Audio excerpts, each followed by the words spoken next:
Good morning, everyone, and a very warm welcome. My name is Nina Kirchner. I'm currently the Director of Research at the Bolin Center, and I'm sharing directorship with Alistair Skelton, who is the Director of the Bolin Center currently, and who is sitting here. Please wave with your hand for those who don't know you. I'm using the microphone because we are streaming our lectures, and I extend my warm welcome also to those who are watching the stream, and which I cannot see, but which can see me, so this is always a bit scary. We have gathered today to celebrate the 10th Bolin Days. It's a celebration of science, as Alistair usually calls it in his closing speech. He will do so tomorrow, I'm very sure of it.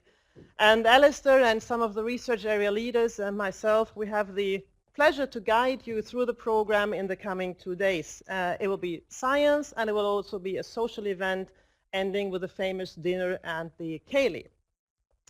So the Bolin Days, they are by us and for us, and us, that is you in the audience. It is colleagues from Stockholm University, from the Swedish Meteorological and Hydrological Institute, SMHI, from KTH, Royal Institute of Technology, from NRM, the Swedish Museum of Natural History.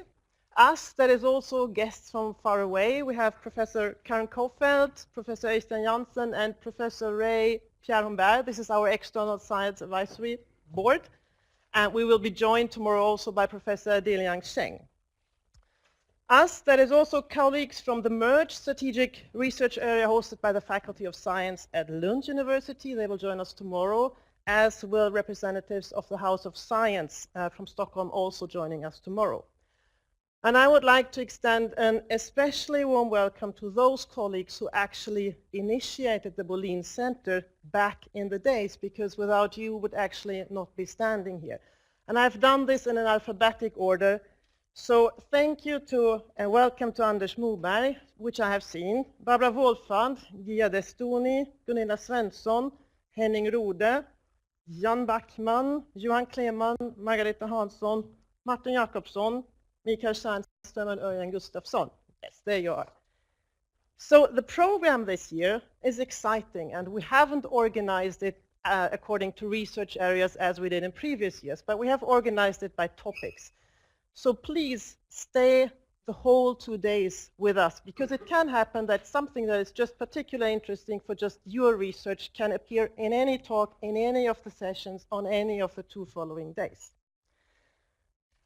So we are celebrating actually the 10th Bolin Days, and we have also for the first time compiled a compact yet comprehensive report, and probably we're making it an annual report.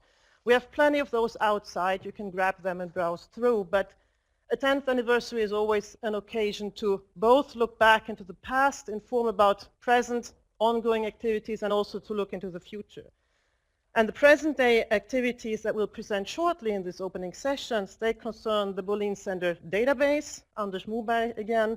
We have the modeling coordination, the climate research school, the mentoring program, and the climate research arena.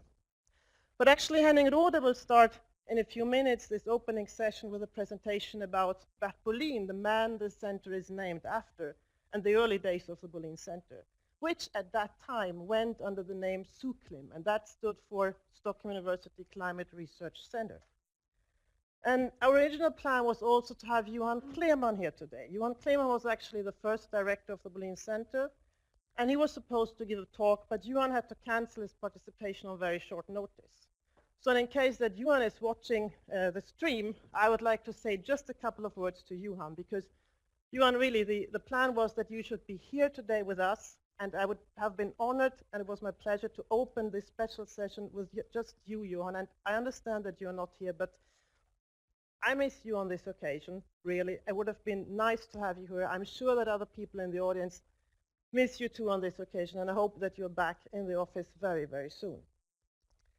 And since Johan cannot give us his view and thoughts from being the first director, I just take the liberty to share some of my thoughts with you. Because Johan was actually the first person that I met at Stockholm University back in 2007.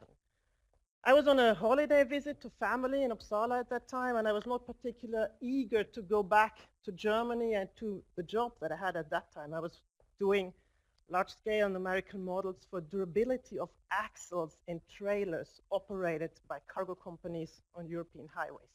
I wasn't really particularly eager to go back. But my family in Uppsala told me, and they brought to my attention that Stockholm University was advertising positions within Zooklin, and that Johan Kleeman was actually given as the contact person to talk to if one wanted. So, and as often in life, timing is really challenging. So by the time I had learned about Zooklin, and by the time I had talked to Johan, it was 4 days left to the application deadline. But I made it, and I was actually one of the first persons to be employed on Zooklin money, and I started here in 2008 in February. I haven't actually regretted a day since. So these are actually my 10th Bolin Days as well. And I'm curious if there is someone else, maybe Anders, you, maybe Henning, you, I don't know. We can make a little, I don't know what out of that. So from January 2019, Alistair, who's currently the second director after Johan, and I will actually formally switch positions, and some of you might know. So I'm proud and happy to have been appointed the third director of the Bolin Center, but we will be sharing responsibilities just as we did before in the spirit of paired leadership, the duties in the center. So just to conclude, I have a few words on the future.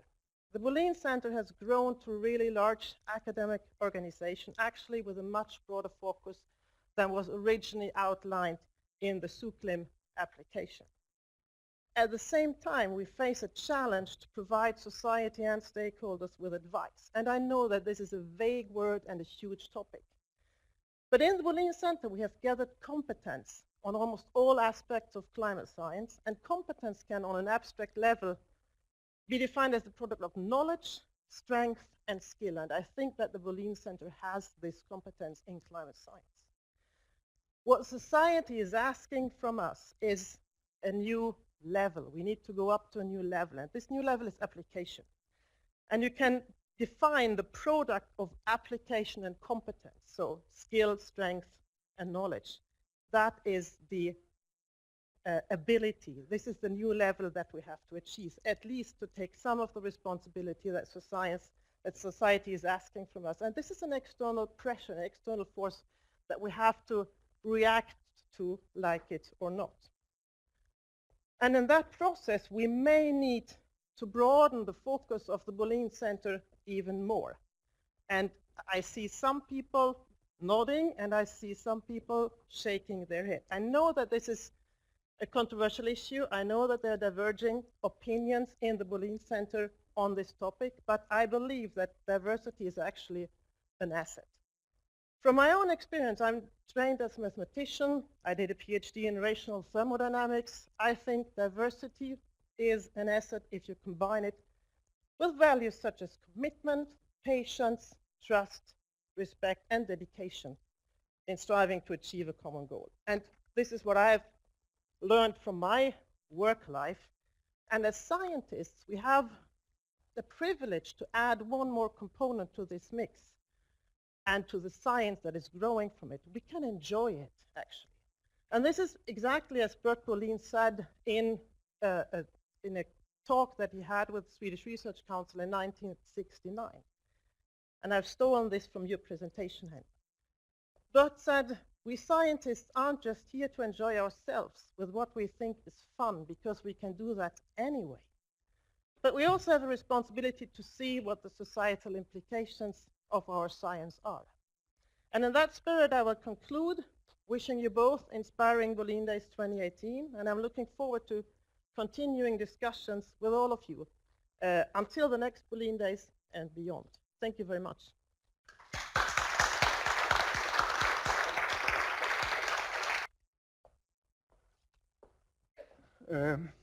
Good morning, and it's a pleasure, real pleasure, to be here for me to come back where I've spent so much time. I've seen with so many colleagues here that I've seen before, but maybe not for some time. Bert Bolin died 2007 after having spent almost 60 years in the Department of Meteorology, MISU, here in Stockholm. He had an outstanding career, both as a scientist and as a science organizer. These are, I think, his most important contributions. I mean, he was The first one is understanding the global carbon cycle. That was part of his scientific achievement. And I'll show an example in a little while. He played a leading role in international organizations in atmospheric research, the GARP, Global Atmospheric Research Program, WCRP, World Climate Research Program, and not the least IGBP, International Geospheric Biosphere Program. The first two programs are mainly physical, but the third one, IGBP, as you know, is a much more broader program. But his really main achievement was in what he did during his last 15, 20 years when he found, I mean, he was one of those who organized IPCC, the panel, climate panel of the United Nations, the Intergovernmental Panel on Climate Change. And he was its first chairman during the critical 10-year period when it was sort of formed and found its way of operation. So those are the three areas. But let me give an example of his science first. And he worked together with a scientist in our department, MISUM, called Erik Eriksson.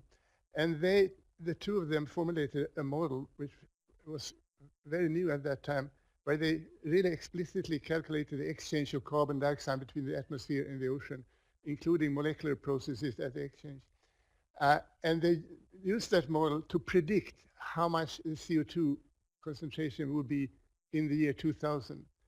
And that paper was published in 1959.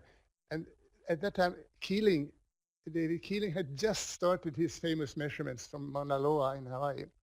But nobody has really seen a trend yet. So this was sort of a completely new perspective. Aha, we can predict, and it's going to increase, and it's going to increase a lot to the 2000.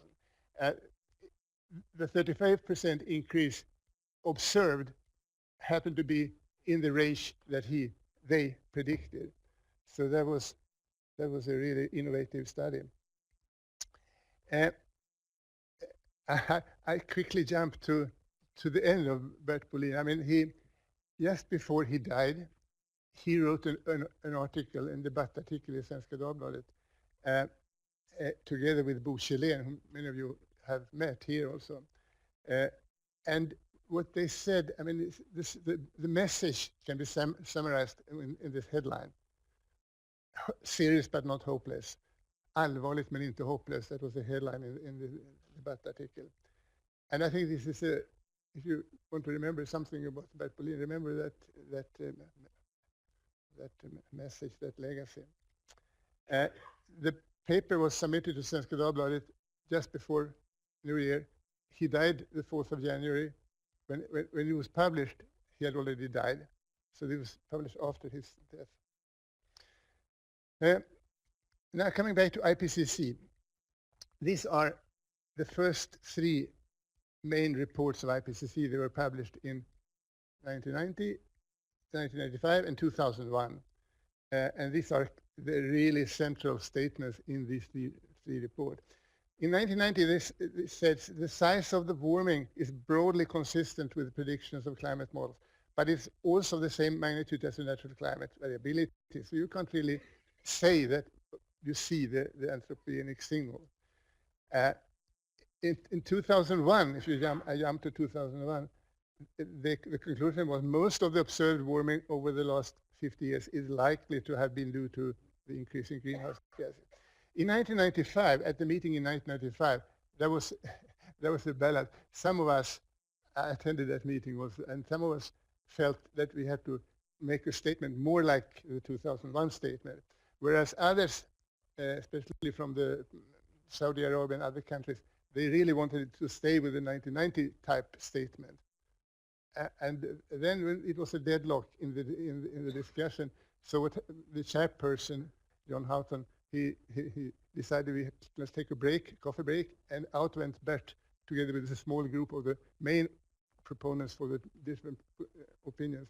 And after the coffee break, they came back with this wonderfully crafted sentence. The balance of evidence suggests that there is a discernible human influence on climate, sort of some kind of compromise that everyone could accept it. So all scientists, all people attending the meeting agree to this formulation.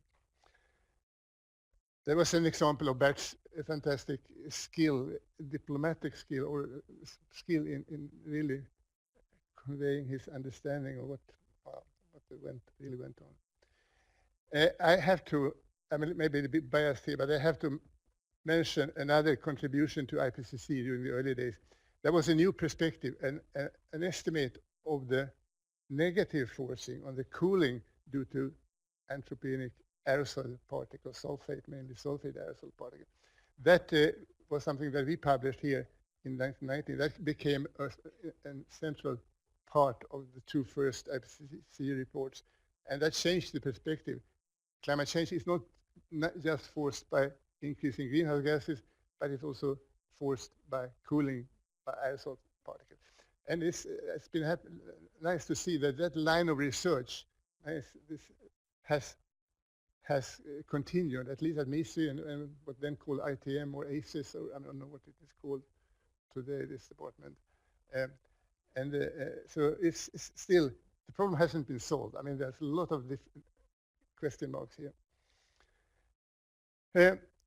There was a very polarized views on anthropogenic climate change in the faculty and also internationally. And some people here, Erland Kjellén from MISI was the typical modeler who trusted the models and said, this is what we have to accept and go for. Whereas Vibjörn Karlén here from INC, in that time called INC, was the main proponent for the other side. They said, oh no, this is what we see is just mainly historical and natural changes. Climate has always varied, and what we see now is just a continuation of these variations. And this discussion was rather lively at times in the late 90s and the early 2000s. And I think that led to us organizing a workshop at the Academy of Sciences here across the street, and where this topic was discussed with an international community of scientists. And out of that meeting in 1999 came the first cross-departmental climate change publication at Stockholm University, which I think is quite interesting, where people from both INC, MISI, and IGV, Vibjörn, Erland Kjellén, myself, and Janne Backman. So you can see the conclusion in that paper was that the increased greenhouse gas effect is very likely to have contributed. We didn't say anything how much, but we said have contributed to the observed increase in global mean surface temperature. Then we come to the Bolin Center itself. And one can say, I think there was a groundwork done by the three of us, by myself, Janne, and Johan, before we actually got any funding or anything. We found that we discussed this a lot. I was the dean of the faculty. Janne and Johan were sort of section deans, or vice section dean or something. And so we had reason to meet often, and we discussed what shall we do in the faculty to try to bridge this different views within the faculty and stimulate the discussion among us. And the first step that came was that we got a grant from the faculty to set up a climate research school. And the application was coordinated by Karin Holmgren, and Anders played an important role there also. And eventually I became the chairperson of the board, and Anders the first director of study. The 2 points, new thing in this research school was we formulated a course called Historical Perspectives on Climate Change. And that course became compulsory for all students that had a topic related to climate, both in all departments. And the other new idea was we should try to get co-supervisors from at least two departments, to stimulate also the supervisors to talk to each other, not just the students, but the supervisors. I think this was at least partly successful, both these focus. Now comes the creation of the Bolin Center itself. And here, you mentioned, Johan, Clemen, and yes, Johan, you were the coordinator of the application. And I don't need to mention the names again, but because Nina said them already. The name of the application was Climate Evolution, Variability and Sensitivity.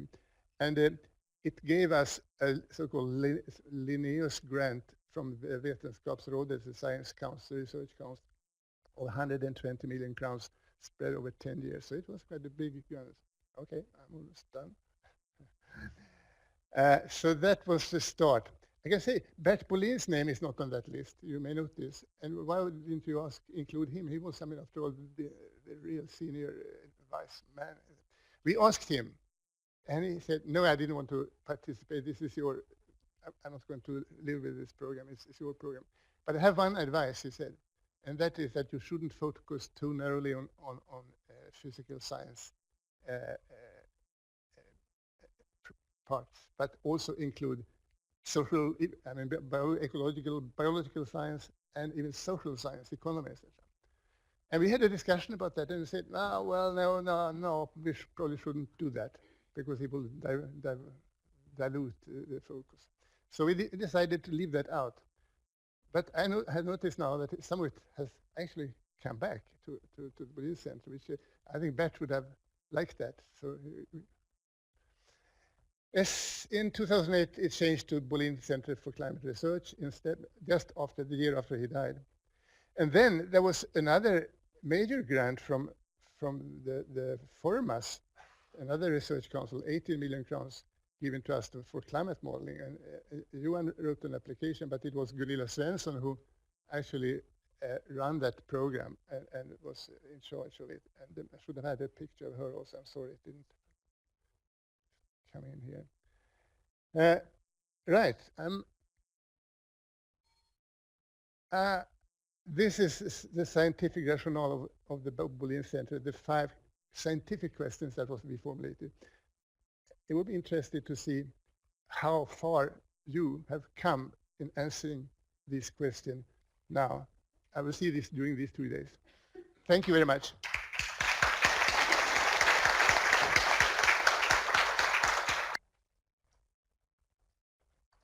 Okay, good morning. My name is Anders Moberg. I am a lecturer at the Department of Physical Geography, and I am also the coordinator of the Bolin Center database, which has not been mentioned yet, I think. And in this context, I work together with Resse back in the back row. Resse is the technical manager of the database, and he works at the Department of Geological Sciences. What is the Bolin Center database? Well, first of all, I would like to say that it is also part of the Bolin Center history, because already when the center was new, there was a vision by Martin Jakobsson, who is a marine geologist at the Department of Geological Sciences, that we should have a geospatial database where all the scientists at the center can put their data and share them with others. And this was in fact a truly pioneering initiative, because at that time terms that you are familiar with today, such as open data and fair data, and open data was very new about 10 years ago. Fair data wasn't even invented at that time. But during these years, this database has started to exist, it has grown and matured in pace with the global trend towards open science. So what we have today is a database which contains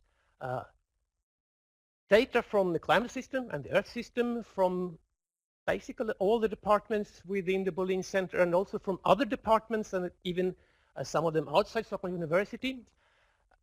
We have like more than 150 data sets. We have a number of featured data presentations which contain many more data sets.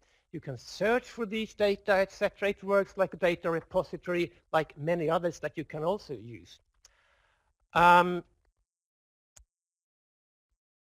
So the main purposes of our database today is to provide open access to research data about the Earth and climate system from you, basically, and from your colleagues, your research project colleagues. And today, here, at the 10th Bolin Days, Resse and I want to celebrate by showing this, because this is a brand new visual appearance of the website. This is a screen dump from the start page. And maybe you have seen this if you went to the Bolin Center database this morning, but this is new for today. So we celebrate today. Yeah. And well, thanks a lot to Resse for really working hard, actually for 1 year. With not every day, but we've been working hard with making this possible to release it today. You are welcome to, after this session and in every break, you can meet us outside here, and you can click and you can type and you can do things. You can talk to us. We can give you advice, etc. And we are also keen on having your opinions about how to improve the database. So, but in basic, you are welcome to share your data. There are many good reasons for doing that. We will help you, yeah, etc., etc. You can easily upload data by using our data entry form, and you're also welcome to have a coffee with us outside here, or just write us an email or a phone or knock on our doors if you have data that you want to make available to others. I think that's my main message. So thank you for listening, and see us outside. Good morning. My name is Anna Levenschal, and I work as a scientific programmer at the Department of Meteorology and at the Bolin Center. And I'm very happy to get this opportunity to inform the Bolin Center about climate modeling resources at the Bolin Center. So we do have two computing projects at a supercomputer Tetralit, and these computing projects are open to everyone at the Bolin Center working with climate modeling.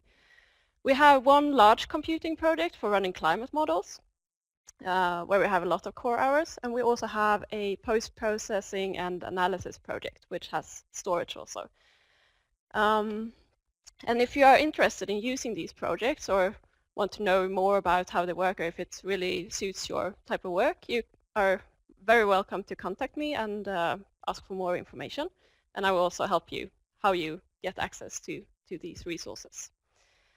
So one thing that is very important with this is that our computing projects are supported by SNCC, the Swedish National Infrastructure on Computing, and that means that for every publication you publish where you have used these resources, you have to add an acknowledgement of SNCC. And this is the standard formulation they suggest. And I apologize for this in advance. But this is very important, that you don't forget this. And it's even so important that I made the effort to make a sloth jump through my presentation. That is exactly how important this is.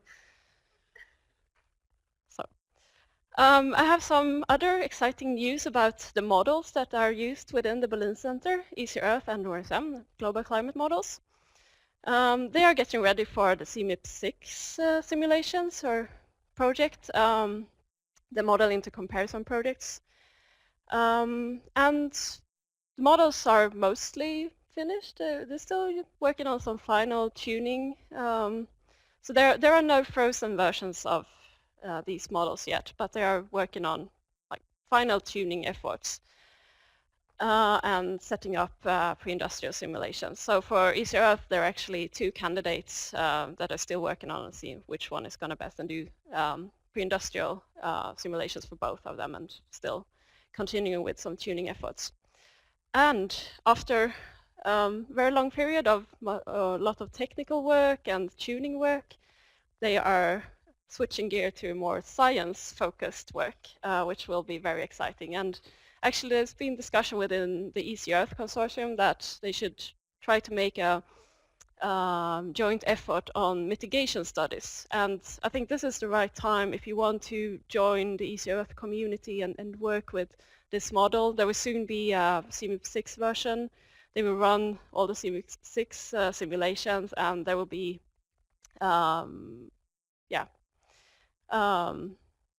you're encouraged to form projects together about this. And I have one other exciting new piece of news here. There is a NSC training event at the Bolin Center on the 5th of December. So it's a full-day training course on how to use our supercomputer Tetralit efficiently. You will get an opportunity to meet the NSC staff and talk to them directly.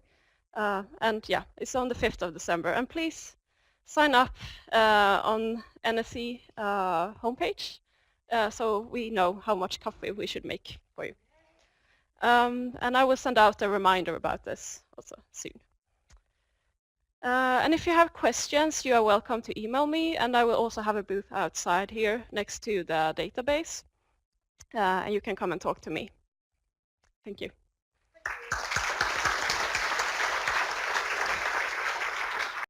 Good morning, everybody. And first of all, thank you, Henning. You gave an excellent introduction to the Climate Research School. And I've taken your place as chairman for the board. And Björn Gunnarsson, always known, Björn is up there. Stand up, Björn. Well, he is the director of studies, yes. And still, you have heard this story about the Climate Research School, why it came about, and how long it has been around there. And it's actually been important in starting the whole process of the Bolin Center. And still we have this vision to provide an overview of the climate research in the Bolin Center, so it will be known to all our PhDs what is going on in the different departments. And in that way, give a broader context to their studies and their understanding of climate science.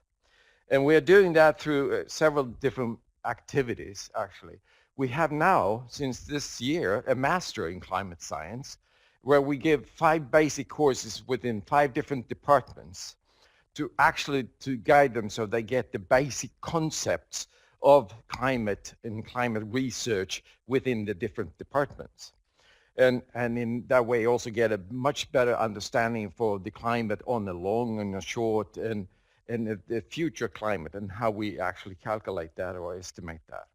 As well as look into the social policy, society, science related questions. We have still the PhD course, introductory course that Henning talked about, historical perspective in climate science. And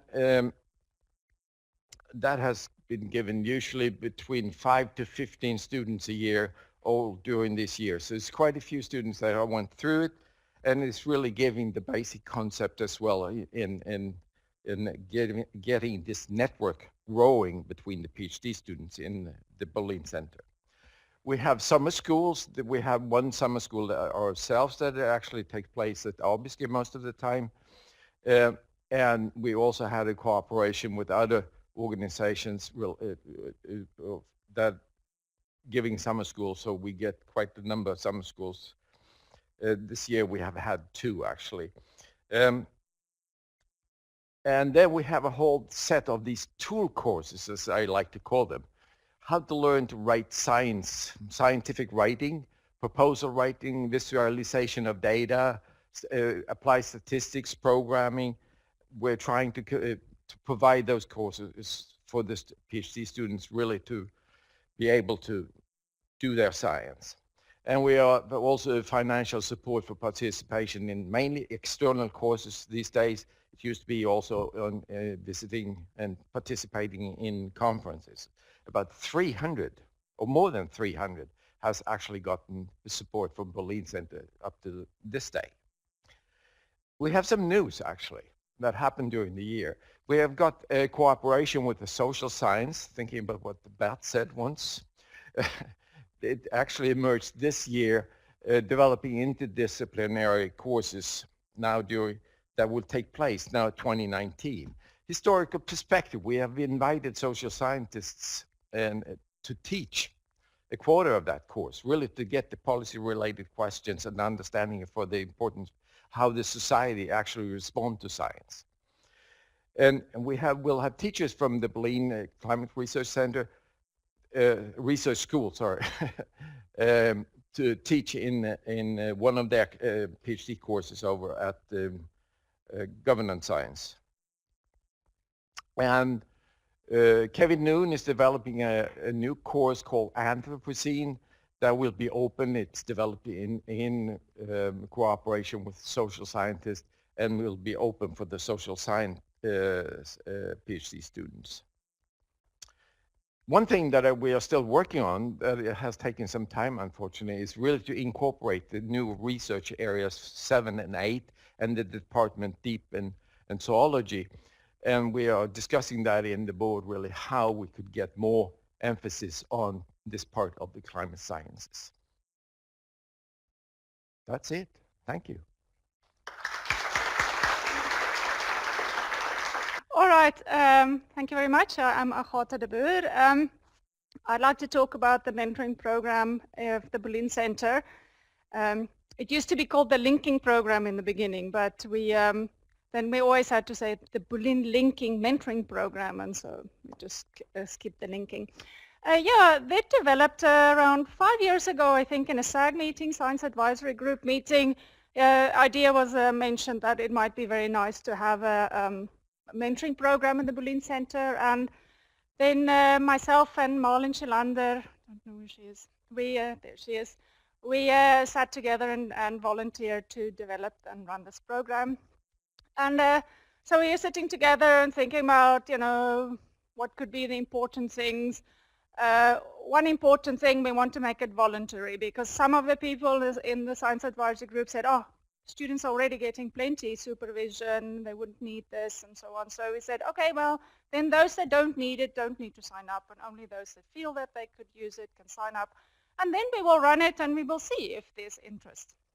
So that was one of the characteristics of the program.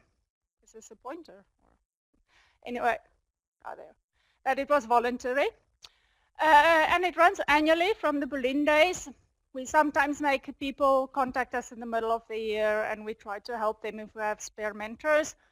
Then cross-departmental is a very useful thing that we can do in the Bolin Center, because you don't necessarily want your mentor to be friends with your supervisor, which can end up if you're all in the same department. So it's very useful to get an objective view of somebody who works also in science, also in academia, but isn't necessarily well connected with your supervisor and so on. So that's very useful for objectivity and also feeling a bit more of confidence. We do targeted pairing. So one thing we do is we try to get mentors and mentees in different departments, but also mentees can say, oh, I would really prefer to have, often we get female juniors want to have a female senior mentor. Sometimes people say, oh, I would really like to have somebody who has international experience, or I would like to have a senior professor who's run their own group. Or some people even say, I don't want to have somebody too senior, I want to have somebody younger who understands how things are going on now. And some might say, I want somebody who can speak Swedish or whatever. So we do our best to give everybody exactly what they feel they need in mentoring. And then the other thing that is a little unique in our program is that it's mentee driven. That means that the mentee self can decide, they have to contact the mentor, because we don't force mentoring on anybody, and if you don't really want to have mentoring, you should at least take the step to contact the mentor and say, can we have a meeting? And then also say, what kind of mentoring do you want? Do you want to have formal mentoring and a professional development plan, or do you just want to have a chat every week, lunchtime of every month? And how much do you need? Do you need once a month, once a year, twice a year? So it's kind of mentoring driven, and it's very informal, and we just make suggestions. So has this program been successful? Of course, for some students, they go, or it's the junior people, can be students or postdocs or even junior faculty have applied. Anybody who feels that they want a mentor can sign up. And then for some people, they just kind of glide out of the program and forget to contact the mentors again, which is fair enough, because it's voluntary, it's only how much you need it. But others have found it extremely useful. We have had glowing reports. Big thank you very much for running this program. This has really helped me in my PhD. This has been really really good for me, and a lot of people ask, can I please have my mentor again next year, because it's been such a good experience. So we already have 4 pairs continuing from the last year because they really find it so useful. So it's really helpful for a lot of our junior scientists. So the program now, here you can see the numbers. The first time we ran it, we had 9, and then it went up to 13 pairs. So this is pairs involved in the program. And at this point, we had more mentors. So that's just fantastic for pairing and finding targeted pairing and finding everybody exactly who they want. Here we started getting just a few extra mentors, but sometimes we can't use them because they're too junior, and we need people more on the senior level or more females or something. Here we had more mentees sign up than mentors. So we had to actually target a few people and say, oh, do you mind? You would be really great in the mentoring program. Can you please be a mentor? But if this trend continues, then we will have to start a program where you have to apply to the program, and we can only have limited spaces because we only have limited mentors. And that would be a bit of a shame if we have to turn down mentees because we really don't have mentors for them. And I think a lot of mentors are now feeling, oh, I have done mentoring for 4 years. Is it somebody else's turn now? And a lot of people already, I think I have 5 PhD students. Now I have to mentor somebody else as well. And we're so busy and we have so much pressure on us. But I want to make a special plea to all of you. If you can spare, 2 to 5 lunches a year to help some junior, please do, because it's really helpful for a lot of people. So please, when I will have a mentoring booth out there for people who have questions. The mentoring program is going stronger from word from mouth to mouth, but please help us to find mentors for the mentees that will sign up. So this is a plea to sign up as a mentor. Thank you.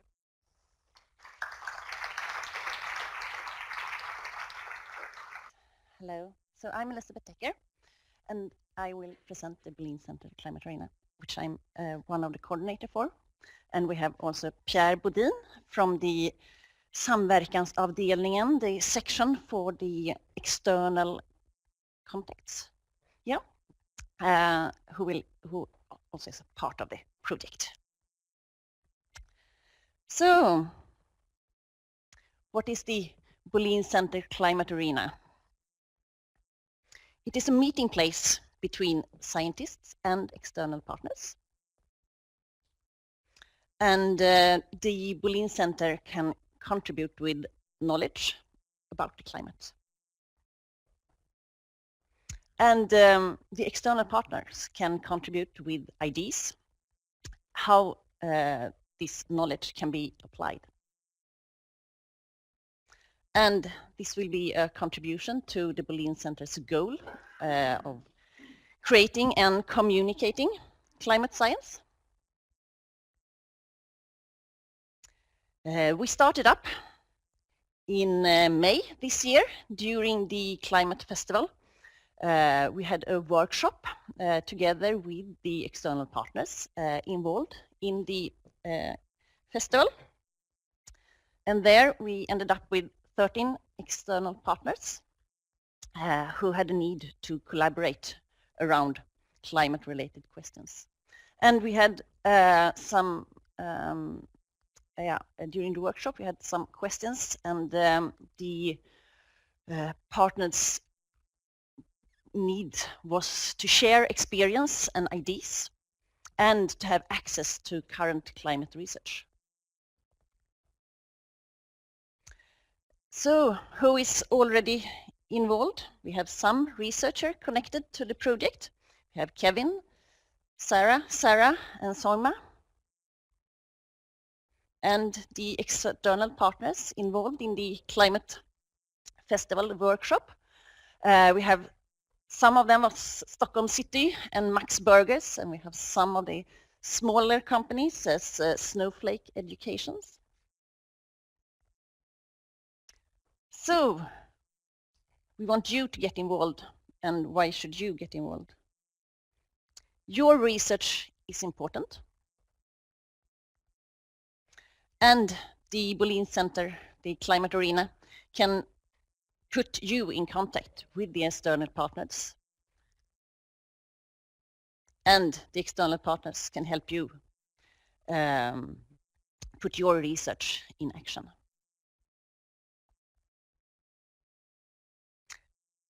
The Climate Arena is a part of a bigger project which is called MUSA. In Swedish it's Metodik för utveckling av samverkansarenor.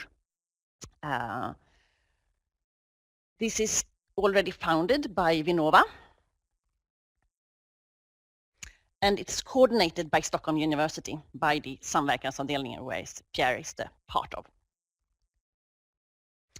And it's a collaboration between these 6 universities.